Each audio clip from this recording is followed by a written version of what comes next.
Chapter 2, Reborn in the Blood. Lord Melbourne awoke slowly, stunned, as if awakened from a prolonged state of unconsciousness. At first he saw everything blurry around him, but finally he managed to clear his eyesight. Then he realized that he was in a place he did not recognize, a kind of spacious living room luxuriously furnished. He noticed that he was lying on a sofa, and that he was dressed in a clean nightshirt and a robe over his shirt. When Lord Melbourne moved his head, to his surprise he discovered that there were two totally naked women, one with white skin and dark brown hair, and the other blonde, who were apparently asleep, each in an armchair. The two women were very beautiful, with sensual and voluptuous bodies. The two had large and firm breasts.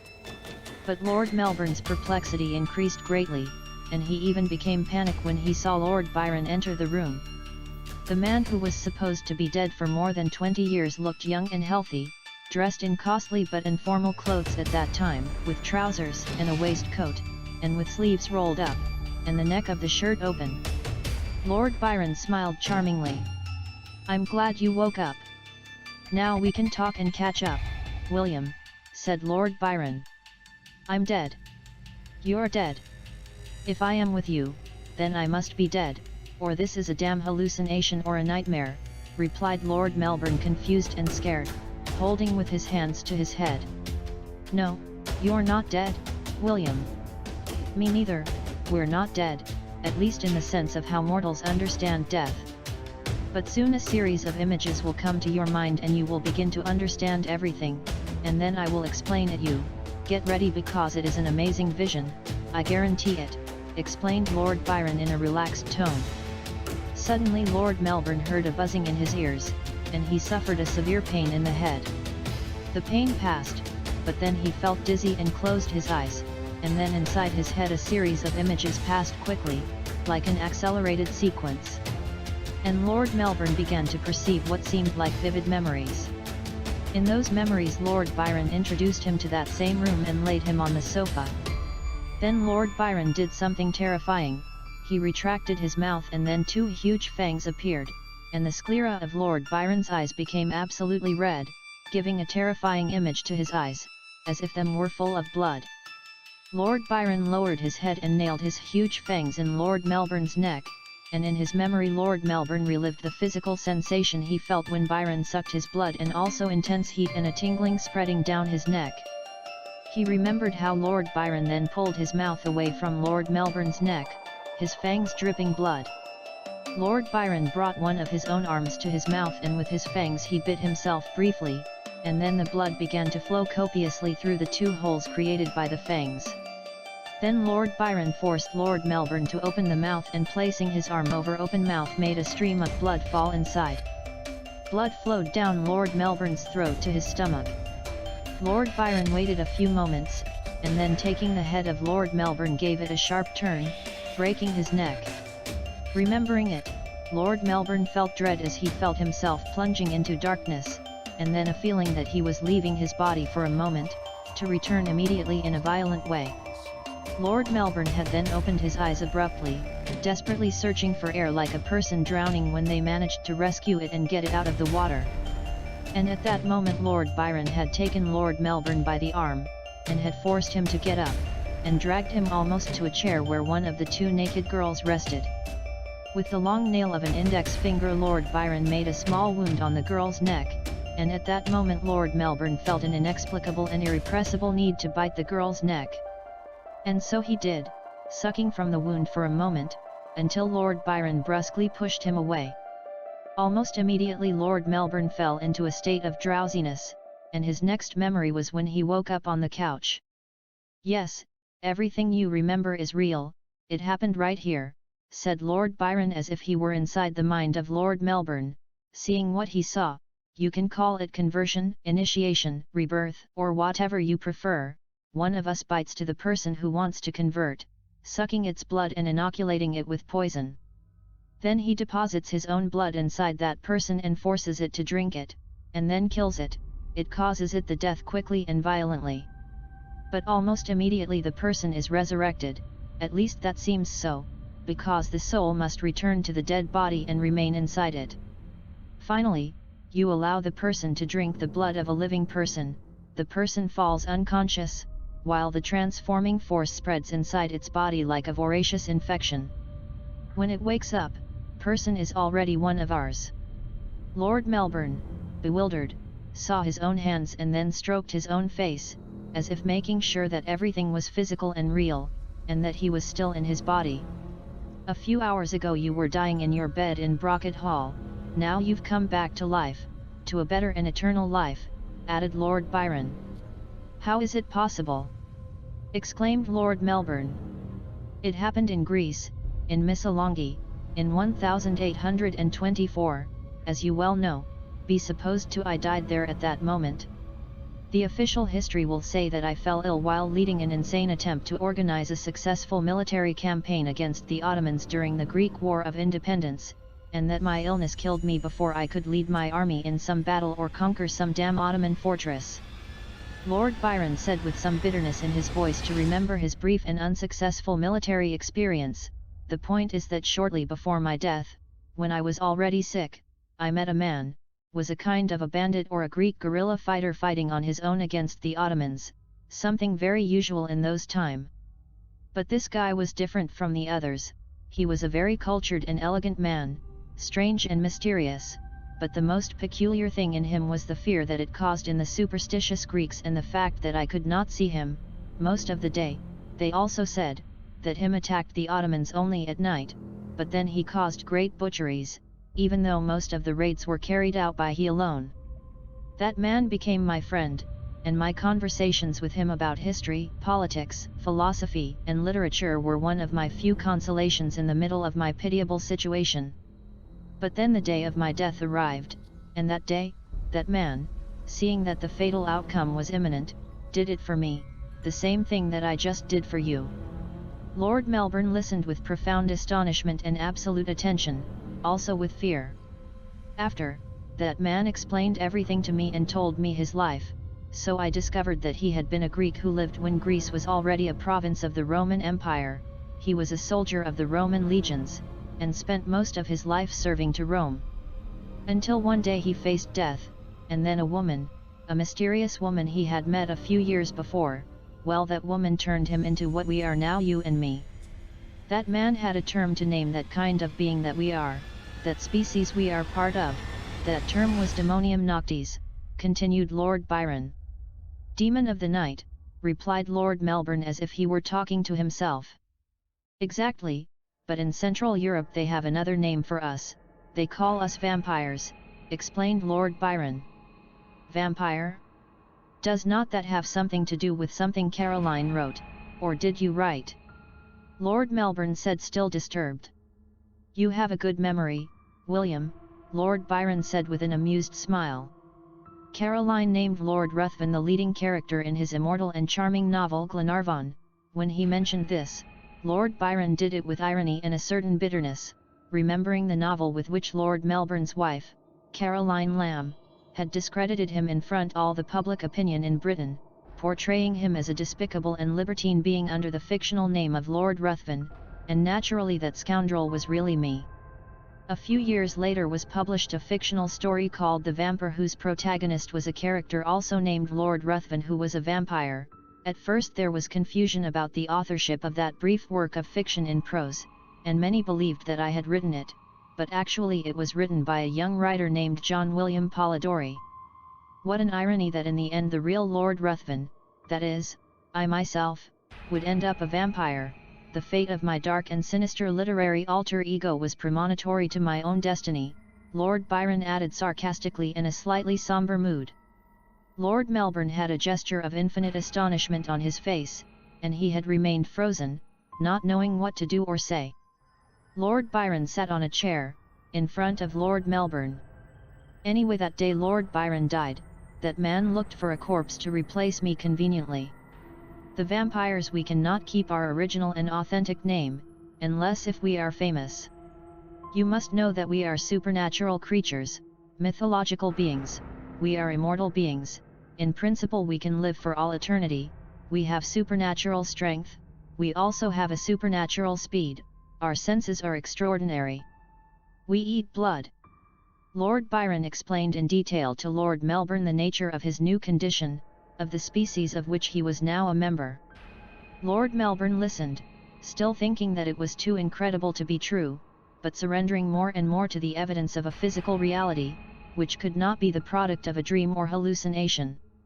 "But these girls," said Lord Melbourne, seeing terrified to naked girls who remained unconscious, "did you kill them to feed on you?" "No, do not worry, they are not dead," Lord Byron reassured him, "they are my mistresses.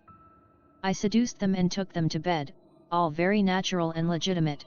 Of course, after we are in bed I use that hypnotic power that we have in our eyes to make them go into a trance, and that they allow me to feed me with their blood. The question is, you draw enough blood to feed you, but without having to cause its death. You do not necessarily have to kill a mortal to feed you on its blood. If you do it, it is because you wanted to kill it, like I did with that damn bastard who abused the girl. I showed him my fangs and then I bit him and sucked all the blood, until the last drop, to kill him, but I personally do not kill anyone unless it deserves it. If you feed on a mortal without killing it, that person will wake weak and perhaps a little dazed, but when recovering the blood that you have sucked, that person will not have serious consequences in its health." Lord Melbourne was silent for a few minutes, assuming the weight of reality. Then he spoke with his voice broken by emotion. "My family?" Lord Melbourne asked. Lord Byron rose from his chair and went to another room. When he returned, he brought a newspaper in his hand and handed it to Lord Melbourne. With trembling hands, Lord Melbourne read the headline: "Former Prime Minister Lord Melbourne died in a fire at his residence in Brocket Hall." "I can never see them again, right?" Lord Melbourne said. "No, those of our kind do not look kindly on those who jeopardize the secret of our existence, and I guarantee you which they always lie in wait," Lord Byron replied. "Why? Why did you do this?" Lord Melbourne asked. "I destroyed your life once," Lord Byron replied, embarrassed and with a certain sadness.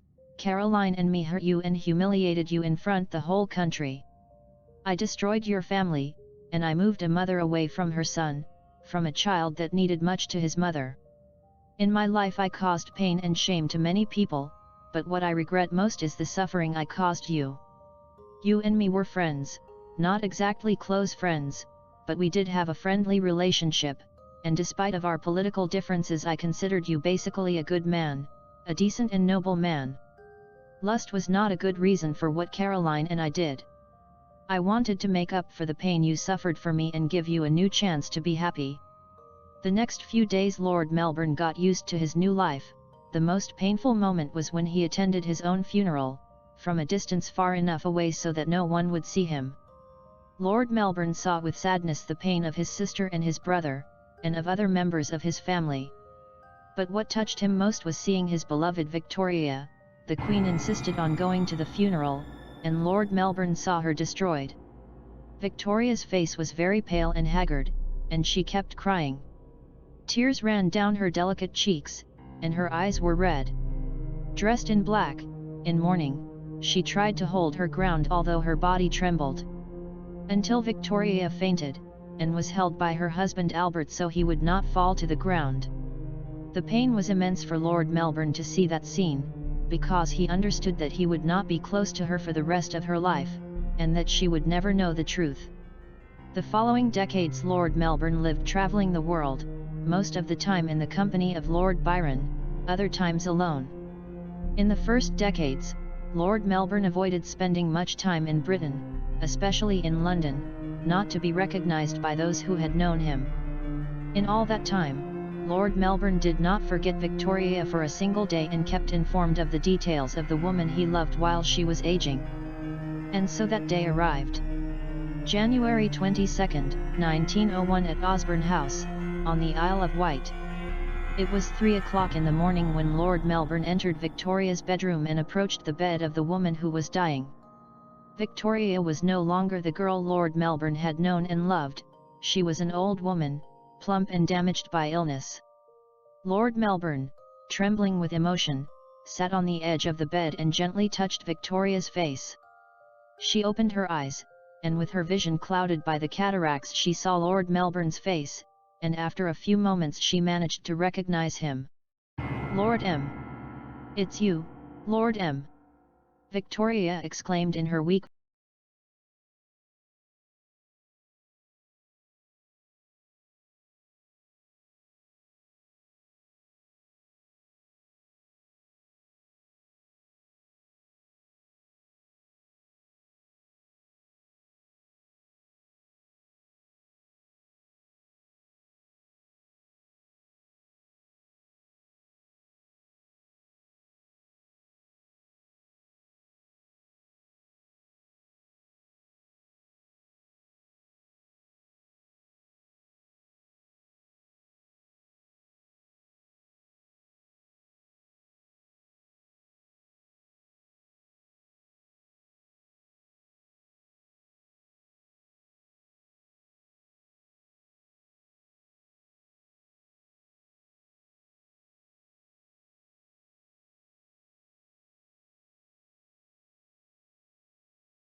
"My beloved Lord M, my beloved William," Victoria said, raising her weak hand to stroke Lord Melbourne's face. "My beloved Victoria." Lord Melbourne said, kissing Victoria's hand. "Now you must sleep, you must rest, my sweet girl," added Lord Melbourne. Lord Melbourne gave her another soft kiss on the lips and saw her eyes, until she fell soundly asleep. A few hours later, at 6:30 in the afternoon of that day, Queen Victoria of Great Britain and Ireland exhaled her last breath and left the world of mortals to enter the annals of history. And that night and the following nights the neighbours of the zone affirmed to have heard in the dark, strong cries, lamentations of almost bestial pain that seemed to come from the environs of the residence where the Queen passed away.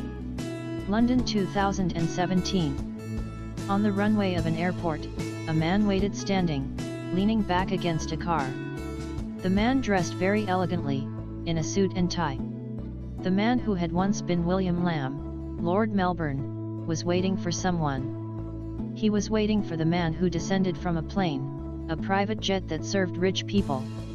The man also dressed elegantly, and came down the ladder with a firm step, smiling, as he approached Lord Melbourne. "Byron, as always is a pleasure," said Lord Melbourne with a kind smile and a little mocking. "The pleasure is mine, my dear William. I made the preparations to celebrate my arrival in the city. We'll have a big party tonight in a hotel suite," Lord Byron replied cheerfully and maliciously. "I feared, well, come on," Lord Melbourne replied with a sigh of resignation. "I can drive?" Lord Byron asked. "But do not go crashing the car, which less than a month ago I have it," said Lord Melbourne handing over the keys to the car. They both climbed into the car, a Porsche 911 of 2017, of dark grey colour, and left at high speed in the direction of the heart of London. Lord Melbourne did not suspect that only a few days later, destiny had a great surprise for him.